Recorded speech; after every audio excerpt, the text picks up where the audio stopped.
거룩하고 복된 주일입니다. 말씀 앞에 서게 하심을 감사드리고 또 성령께서 함께 하셔서 말씀을 깨닫게 하시고 말씀을 마음판에 새기며 말씀에 순종할 수 있는 우리 되기를 원합니다. 이번에 세 번째 설교입니다. 무슨 억하심정이 있어서 세 번씩이나 이렇게 시키는 줄 모르겠습니다. 1981년입니다. 신학계에서는 너무나 반가운 소식이 전해졌습니다. 마침내 일평생의 신앙이 걸어가는 길이 밝혀졌다는 소식입니다. 일평생 신앙의 길입니다. 그동안 수많은 사람들이 원했고 기다렸던 소식입니다. 하버드 대학교의 파울러라는 교수가 학교의 지원을 받아서 여러 해 연구한 끝에 마침내 신앙의 여정이 드러나게 된 것입니다. 이 소식을 듣고서 신학자들이 너무나 기뻐했고 특별히 목회자들이 기뻐했습니다. 왜냐하면 목회자들의 간절한 소망은 우리 교인들 한 사람 한 사람을 신앙에 알고 만드는 것이기 때문에 그렇습니다. 당연히 이를 위해서는 신앙에 걸어가는 길을 알아야 됩니다. 그리고 마지막 목표를 알아야만 합니다.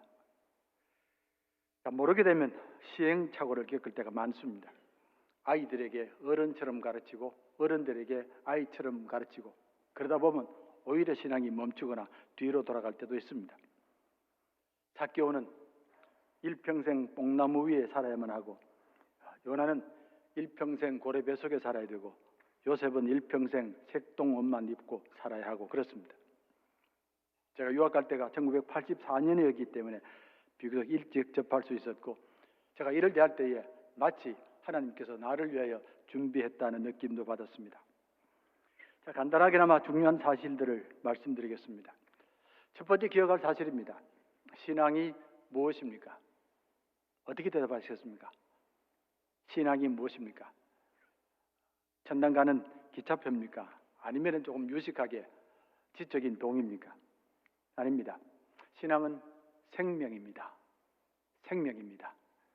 자, 생명이기에 성장해야 되고 그것도 단계들을 거쳐가면서 성장할 수 있어야만 합니다.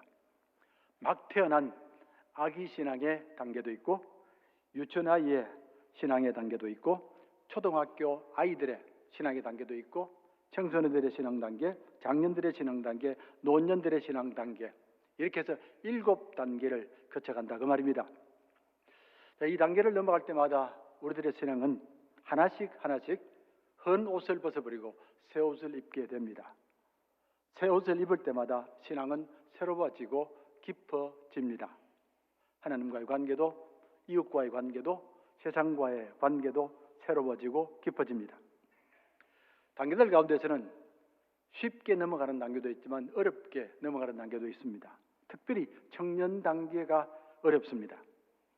이 단계가 되면 청년들이 의외로 자기 자신의 신앙에 대해서 갈등을 겪기도 하고 교회와도 갈등을 겪기도 하고 심지어는 신앙을 떠나기도 합니다. 가장 안타까운 것은 우리 모두가 다 마지막까지 가야 되는데 그러지 못하고 4단계쯤 가다가 아니면 5단계쯤 가다가 멈춘다는 사실입니다. 나이로 말씀드리면 대개 한 40대 후반에 이런 현상이 벌어집니다.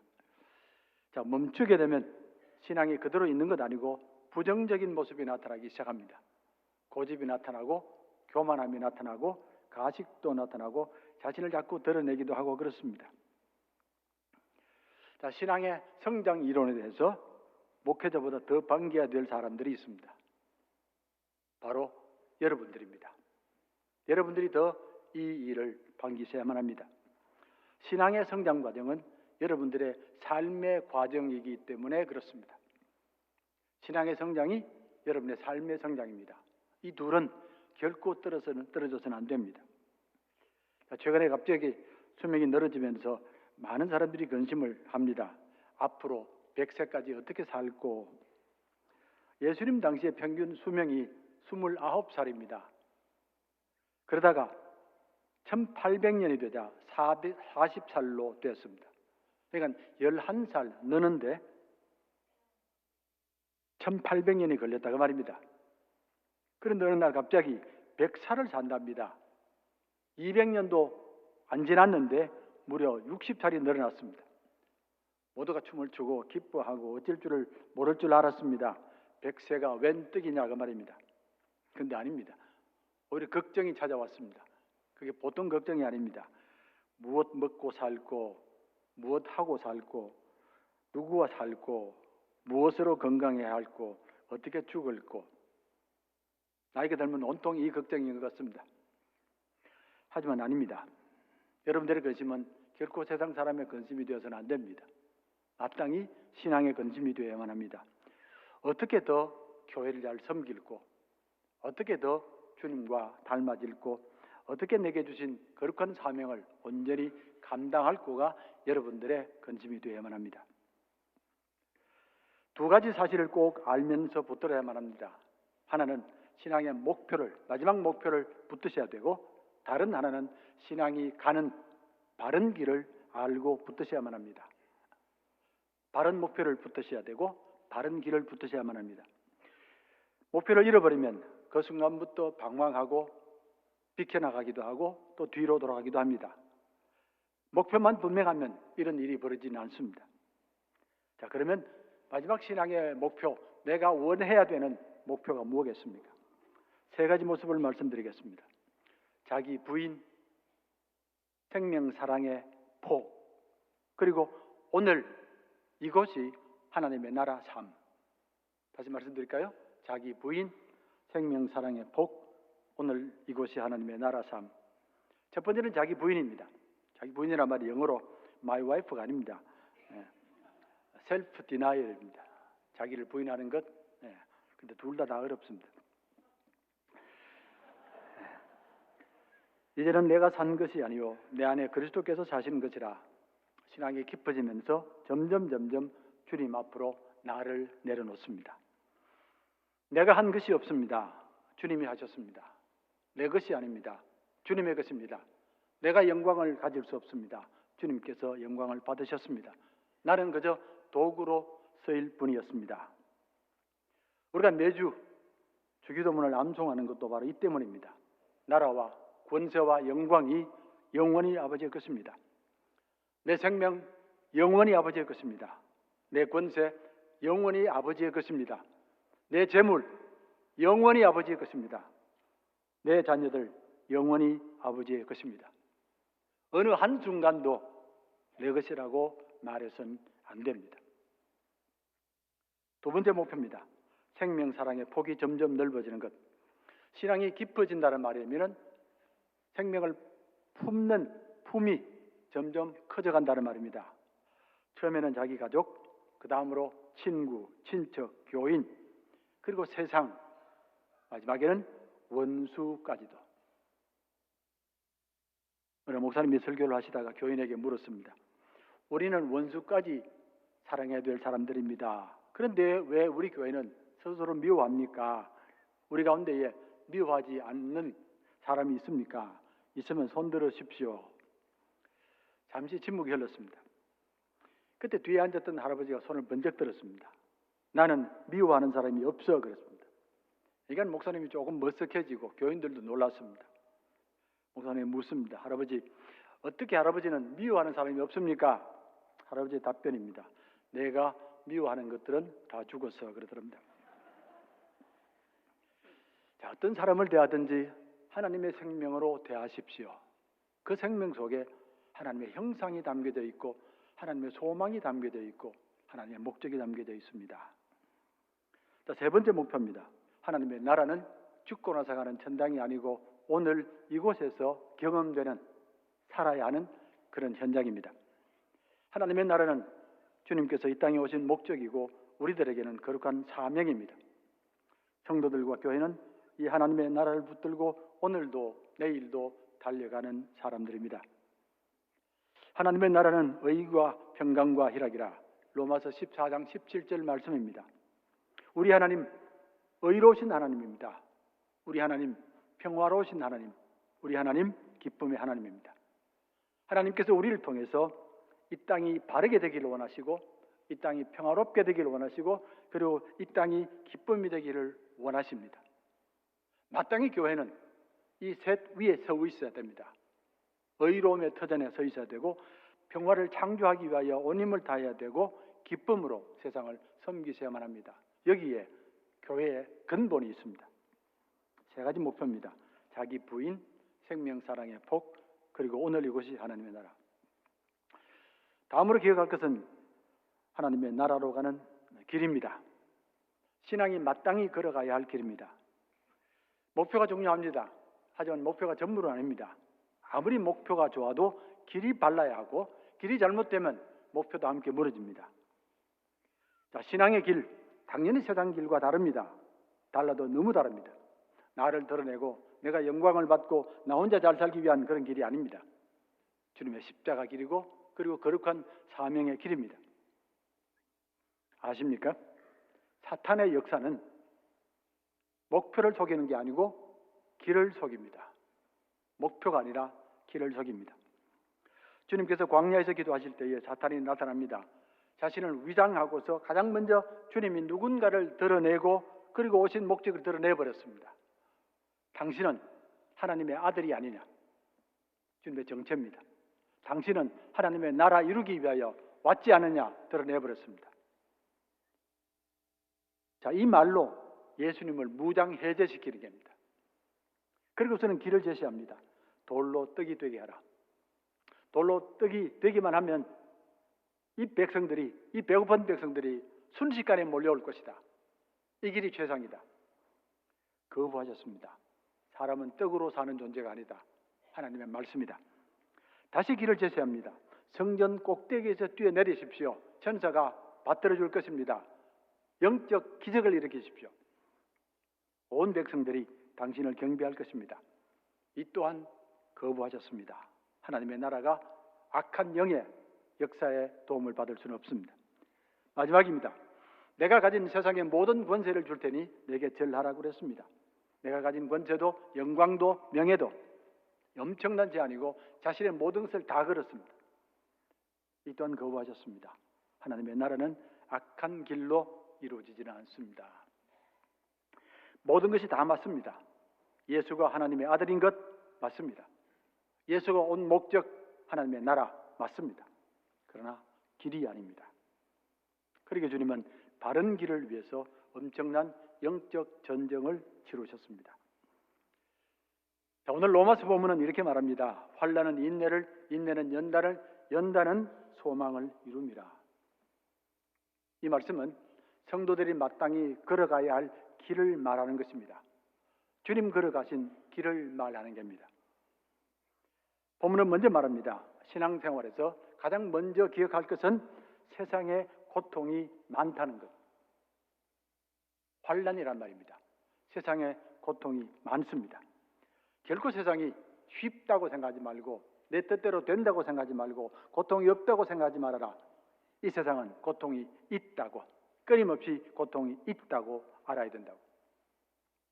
이를 말씀하시는 것은 세상을 부정적으로 보겠다는 말도 아니고 세상에 낙심하라는 말도 아닙니다.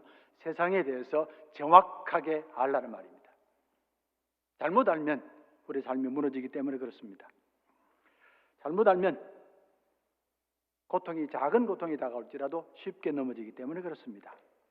고난이 있다고 생각하면 어떤 고난도 이길 수 있을 것입니다.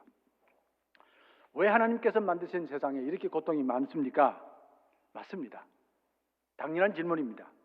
이유는 아직까지 이 땅에 악한 세력이 남아있기 때문에 그렇습니다.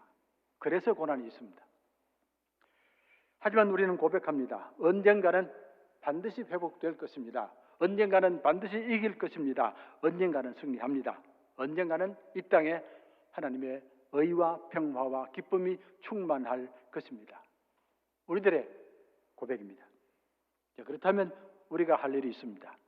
인내하는 일입니다. 미래를 확신하면, 소망하면 인내할 수밖에 없습니다. 참아야죠. 참는다는 말, 인내한다는 말은 달리 말씀드리면 기도한다는 말입니다. 여러분들은 세상 사람처럼 두려워하지도 말고 피하지도 말고 타협하지도 말고 보복하지도 마십시오. 여러분들은 기도하셔야 되고 그 기도로 인내하셔야만 합니다. 하나님이 승리하시기 때문에 그렇습니다. 한 걸음 더 나갑니다. 인내함으로 우리는 연단이라는 거룩한 능력을 부여받습니다. 연단은 다르게 말씀드리면 하나님의 말씀을 말합니다. 인내하는 것이 자신을 지키는 능력이라면 연단은 하나님의 뜻을 위하여 헌신하는 능력입니다. 대장장이가 쇠를 뜨거운 불에 달굽니다. 쇠는 그 뜨거운 불에서 인내하며 기다립니다. 다 뜨거워지면 대장장이는 때리면서 도구를 만듭니다. 말씀의 도구입니다. 단단해진 성도들은 하나님의 말씀을 가지고 하나님의 나라 위하여 헌신할 것입니다. 마지막 단계는 소망입니다. 모든 성도들은 소망으로 살아갑니다. 모든 사람들조차도 소망으로 살아갑니다. 생명은 소망이 있는 한 결코 포기하지 않고 결코 좌절하지 않습니다. 2차 대전 당시에 독일의 포로 수용소에 갇혔던 유대 포로들이 1년 중에 가장 많이 죽는 때가 있습니다. 물론 죽음의 수용소이기 때문에 항상 죽을 수 있는데 1년 중에 한 주일이 가장 많이 죽습니다. 성탄절에서 새해까지 한 주간입니다. 왜 그렇겠습니까? 1년 내내 고통스럽게 살아도 성탄절을 기다립니다. 그날이 되면 가족을 만날 것이라는 소망입니다. 그날이 되면. 그런데 막상 만나지 못하면 순식간에 힘을 잃어버립니다. 소망이 무너졌기 때문에 그렇습니다. 생명은 소망을 붙들고 살아갑니다. 이스라엘 민족이 큰 절망에 빠졌습니다. 블레셋과의 전쟁에서 참패를 했고 법궤까지 빼앗겼습니다. 자, 법궤를 빼앗겼다는 말은 백성의 근본이 무너졌다는 말이고 나라의 근본이 무너졌다는 말입니다. 하나님을 향한 소망까지도 함께 무너진 겁니다. 어떻게 법궤를 빼앗길 수 있습니까? 하나님이 전지전능하신 분이 아닙니까? 어떻게 우리 하나님이 선민인 우리들을 이방인에게 패하게 할 수 있습니까? 이들은 하나님의 율법을 위하여 구별된 백성들입니다. 하나님께서 이들에게 율법을 주신 것은 이들만을 위한 건 아닙니다. 온 세상을 위한 겁니다. 너희들이 이 법을 가지고 생명을 살리고 죽음의 세력을 물리치라는 사명으로 주셨습니다. 이 법만이 생명을 살릴 수 있고 땅을 살릴 수 있고 성도의 소망을 살릴 수 있습니다. 구약시대, 지금으로부터 약 4,000년 전입니다. 어느 나라 법에 우상을 섬기지 말라는 법이 있습니까? 애굽의 모든 왕들은 앞장서서 우상들을 섬겼습니다. 나일강 우상, 개구리 우상, 이, 파리, 독종, 메뚜기, 별의별 우상들을 다 섬겼습니다. 어느 나라 법에 안식일을 말한 법이 있습니까? 일반 백성도 안식을 가지고 있다는 법이 있습니까? 없습니다. 안식은 오직 특권층만 가진 축복들입니다. 백성들은 하루도 쉬지를 못합니다. 365일 일해야 합니다.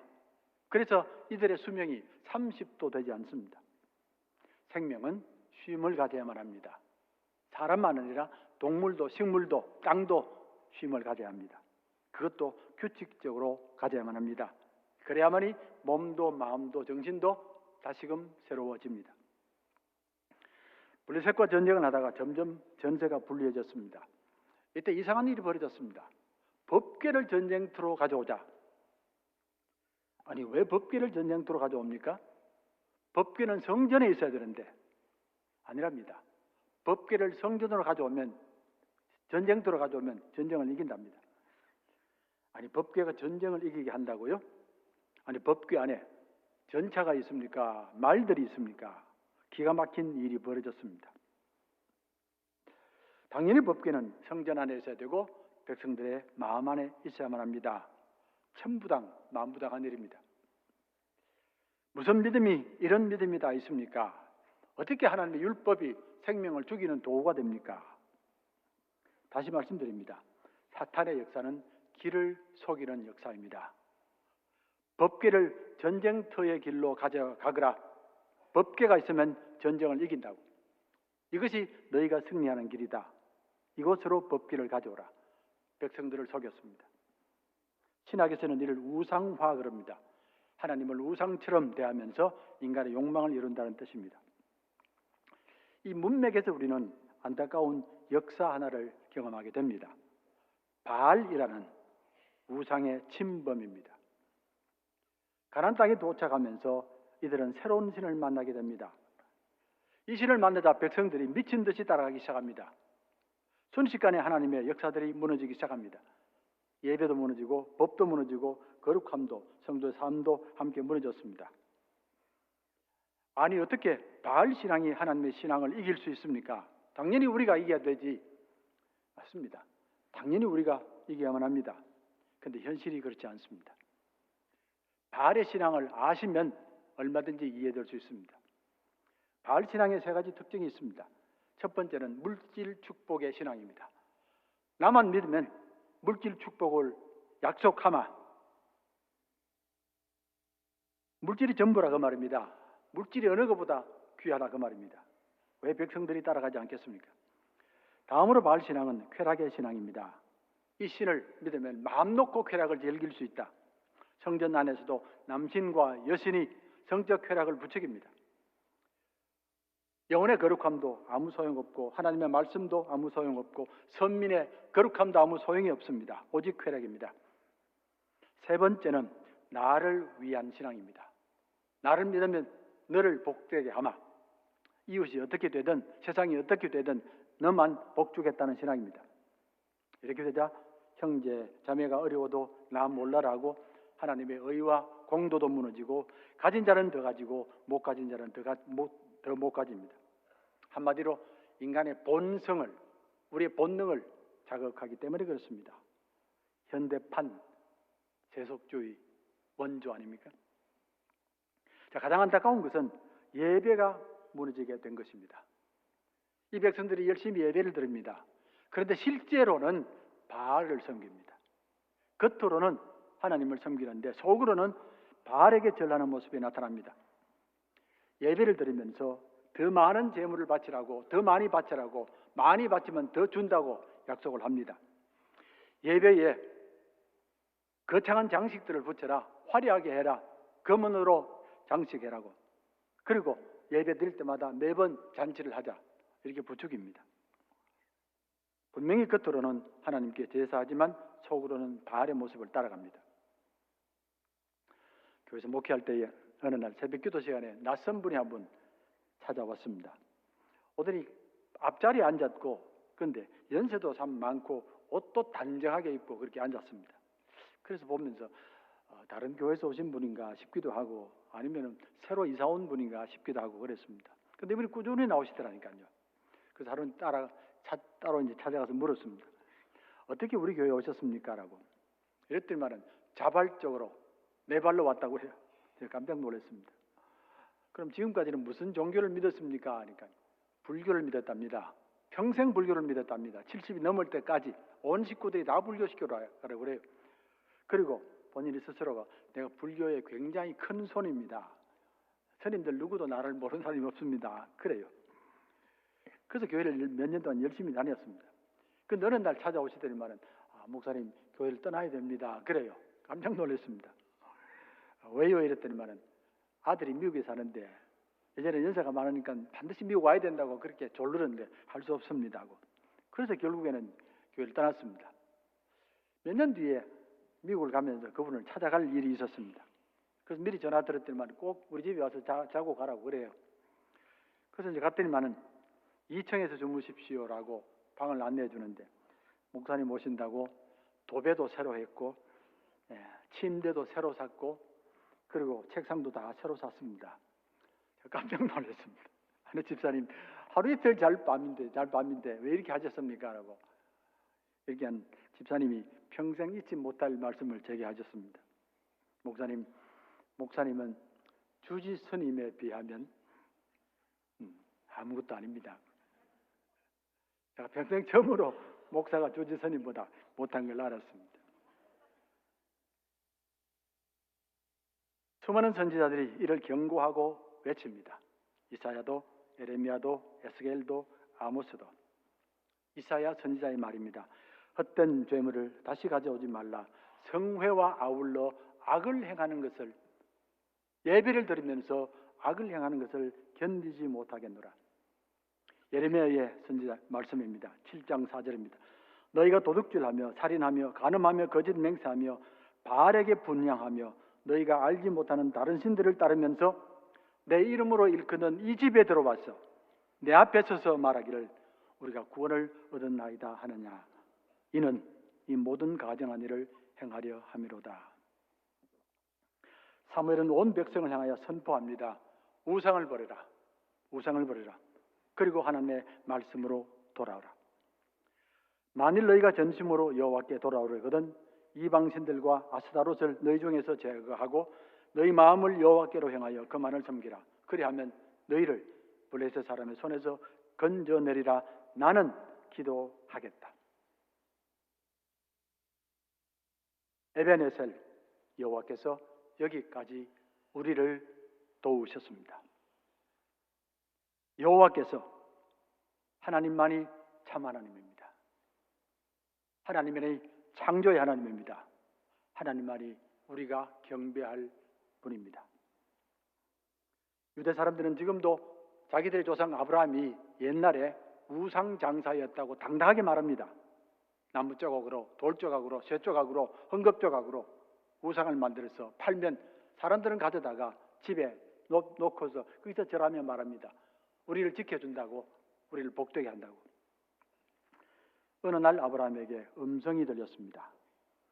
고향 친척 아비 집을 떠나 내가 네게 지시할 땅으로 가라. 내가 너를 복되게 하고 큰 민족 되게 하고 내 이름을 창대케 하려니 너는 복의 근원이 되어라. 음성이 들렸습니다. 누구의 음성입니까? 사람의 음성이 아닙니다. 우상의 음성은 더더욱 아닙니다. 신의 음성입니다. 아니 어떻게 신이 말을 합니까? 어떻게 신이 내 이름을 압니까? 내가 만든 어떤 우상도 말하는 우상은 없었습니다. 모두가 죽은 나무, 죽은 쇠조각, 돌조각 뿐입니다. 한데 지금 신은 다릅니다. 말을 합니다. 말을 한다는 것, 살아있다는 뜻입니다. 생명이라는 뜻입니다. 사람과 교통한다는 뜻입니다. 나를 한다는 뜻입니다. 그리고 말을 한다는 것은 창조한다는 말입니다. 신은 말로 창조합니다. 이 하나님이 참 하나님입니다.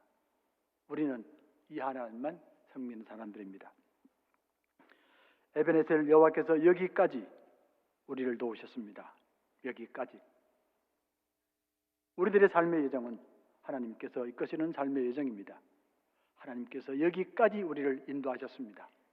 앞으로도 반드시 이끄실 것입니다. 지난날 우리를 광야로 걷게 하셨습니다. 먹을 것도 없고 마실 물도 없고 안전함도 없습니다. 다시 돌아가자고 불평했고 원망했고 반역까지 했습니다. 하지만 우리의 삶은 광야에서 버려진 삶이 아닙니다. 오히려 광야에서 너무나 풍성한 축복을 받았습니다. 날마다 말씀의 만나를 공급받았고 발걸음마다 하나님의 구름 기둥, 불 기둥의 인도함을 받았고 사막에서도 반석의 샘물을 마셨고 시내 산에서 거룩한 언약을 맺었고 거룩한 백성이 되었습니다. 여기까지 인도하셨습니다. 앞으로도 반드시 이끄실 것입니다. 주님 앞에 설 그날까지 이끄실 것입니다. 하나님께서 여기까지 우리를 인도하셨습니다. 우리를, 여러분과 저는 함께 하나님의 부르심을 받은 자들이며 함께 온 세상과 만물을 구원하는 거룩한 사명자들입니다. 내가 하나님을 찾아간 것이 아닙니다. 하나님께서 우리를 찾아오셨습니다. 그리고 사명을 맡겨주셨습니다. 우리 한 사람 한 사람은 하나님의 사명자가 되어서 저주받은 생명들, 저주받은 땅, 저주받은 세상을 구원할 거룩한 사명자들입니다. 우리는 비록 세상 가운데 살지만 세상을 따르지 않을 것이며 세상의 조롱을 받아도 세상을 조롱치 않을 것이며 편안하고 쉬운 길 가는 것이 아니라 십자가의 길 걸어갈 것입니다. 우리가 함께 하기 때문에 그렇습니다. 환난을 만나도 함께 할 것이고 그리고 서로 싸우며 단련할 것입니다. 이 길을 함께 손잡고 소망을 붙들 것입니다. 여호와께서 여기까지 우리를 도우셨습니다. 도우셨습니다. 왜 지금까지 내 힘으로 살았다고 생각하십니까?